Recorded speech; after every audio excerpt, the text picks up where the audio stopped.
राधे राधे दोस्तों, आप सभी का मेरे चैनल पर स्वागत है। आज मैं आप सबको पितृपक्ष अथवा श्राद्ध पक्ष की पौराणिक कथा सुनाने जा रही हूँ। श्री कृष्ण भगवान ने कहा है कि आत्मा कभी मरती नहीं, ये बस एक शरीर से दूसरे शरीर में बदलती है। इसलिए आप अपने पूर्वजों को जब भी कुछ अर्पित करते हो तो वो उन्हें मिलता है। दानवीर कर्ण, जिनके नाम के आगे ही दानवीर था, उन्होंने पूरी उम्र बहुत दान किया। जो भी उनसे कुछ मांगता वो उसे ज़रूर मिलता।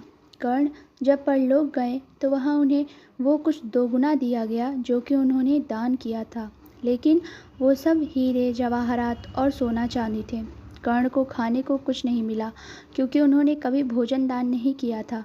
कर्ण भूख से व्याकुल हो गए। अंत में यमराज की विनती करके धरती पर जाकर फिर से दान करने की आज्ञा मांगी। यमराज ने कर्ण को 14 दिनों का वक्त दिया।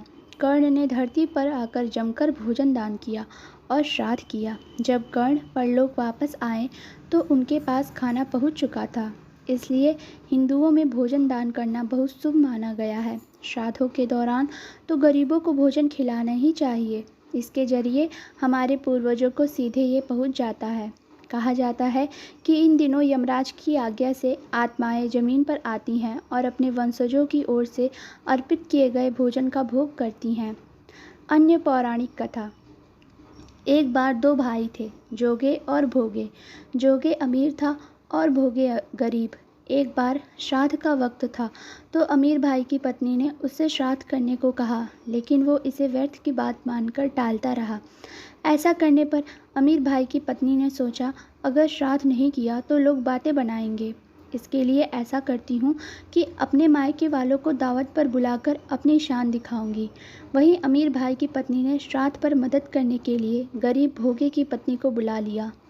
श्राद्ध का दिन आया तो भोगे की पत्नी पूरा दिन काम पर लगी रही। पूर्वजों के लिए खाना बनाया, लेकिन जैसे ही उनके पूर्वज खाने आए तो क्या देखा कि वहाँ पर तो अमीर भाई के ससुराल वाले खा रहे हैं। पितर निराश हो गए तो वो गरीब भोगे के घर गए तो वहाँ क्या देखा कि पितरों के नाम पर अगियारी दी हुई है। पितरों ने उसकी राख चाटी और भूखे ही चल गए। सबने आपस में बात की और कहा कि अगर भोगे अमीर होता तो उन्हें भूखा नहीं रहना पड़ता। पितरों को उस पर दया आई और उन्होंने कहा कि भोगे के घर धन आ जाए। शाम हो गई।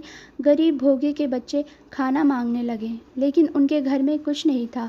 भोगे की पत्नी ने बच्चों को टालने के लिए झूठ ही कह दिया कि बाहर हौदी के नीचे खाने को है, खा लो। बच्चे जब वहां गए तो देखा कि हौदी में मोहरों से भरी हुई है। दौड़े दौड़े बच्चे माँ के पास पहुँचे और सारी बात बताई। भोगे भी अब धनी हो गया।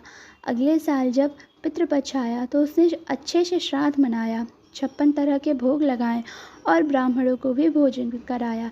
इससे पुत्र बहुत खुश हो गए और भोगे का धन और कुल हमेशा ही बढ़ता गया। अगर आपको हमारी ये कथा पसंद आई हो तो हमारे चैनल को लाइक और सब्सक्राइब करें। जय श्री राधे श्याम।